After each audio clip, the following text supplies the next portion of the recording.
ही बौद्ध लेणी आहे. या बौद्ध लेणीला भीमाशंकर हे नाव कसं पडलं?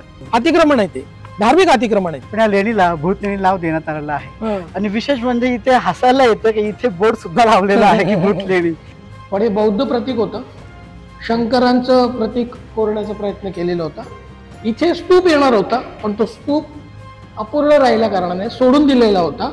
आणि मग नंतरच्या काळात, त्याच्याही नंतरच्या काळात भिक्खू संघ इथून गेल्यानंतर इथे या दगडात ओबडधोबड पद्धतीने शंकर किंवा एका दैवताचं कोरीवकाम करण्याचा प्रयत्न झालेला आहे. ती नावं आहेत, ती नंतर त्यांनी त्यांच्या दैवतांची नावं या लेण्यांना दिलेली आहेत. पण ही बौद्ध लेण्या आहेत. त्या शिलालेखांमधून आपल्याला त्या दानकर्त्यांची नावं सापडतात. ही स्थापत्य पूर्णपणे बौद्ध धम्माला डेडिकेटेड आहेत.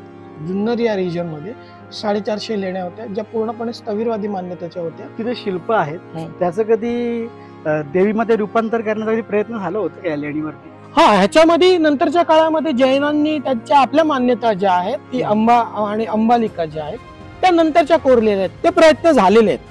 ती म्हणजे धार्मिक अतिक्रमण म्हणता येईल स्पष्ट.